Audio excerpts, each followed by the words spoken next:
સુરતમાં વિકાસની ગતિ સાથે દબાણ હટાવવાની ઝુંબેશ વેગવંતી બની છે. વરાછા બ્રિજ નીચેથી સુરત મહાનગરપાલિકા દ્વારા ગેરકાયદે લારી ગલ્લા અને ઝૂંપડપટ્ટી હટાવવાની કાર્યવાહી હાથ ધરવામાં આવી હતી. આ કાર્યવાહી દરમિયાન એક કરુણ દ્રશ્ય સર્જાયું હતું, જ્યાં એક મહિલા પોતાના નાના બાળકને કાખમાં લઈને પોતાનું પોટલું પાછું આપવા કર્મચારીઓ સામે આજીજી કરતી જોવા મળી હતી. વરાછા બ્રિજ નીચે ઝૂંપડપટ્ટીમાં રહેતી એક મહિલા પોતાના નાના બાળકના કપડાં લઈને મનપાના કર્મચારીઓ સમક્ષ ભીની આંખે આજીજી કરવા લાગી હતી. જેસીબી મશીન દ્વારા ઝૂંપડા તોડી પાડવામાં આવી રહ્યા હતા, ત્યારે આ મહિલા પોતાની થોડીક સામગ્રી ખાસ કરીને બાળકના કપડાં બચાવી લેવા માટે અધિકારીઓને વિનંતી કરતી જોવા મળી હતી.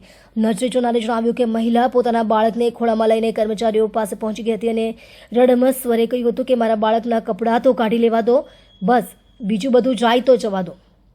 આ દ્રશ્ય જોઈને ત્યાં હાજર કેટલાક લોકોની આંખો ભીની થઈ ગઈ હતી. સુરત મહાનગરપાલિકાના વરાછા 6ના વિભાગીય અધિકારીએ જણાવ્યું કે બ્રિજ નીચે ગેરકાયદેસર રીતે વસેલી ઝૂંપડપટ્ટીઓને કારણે માળખાકીય સુરક્ષા અને સ્વચ્છતાની સમસ્યા ઊભી થઈ હતી. તેમણે કહ્યું, અમે લોકોને અગાઉથી જાણ કરી દીધી હતી. આ કાર્યવાહી દરમિયાન માનવીય પાસાને ધ્યાનમાં રાખીને મહિલાને પોતાની આવશ્યક ચીજવસ્તુઓ કાઢી લેવાની તક આપવામાં આવી હતી.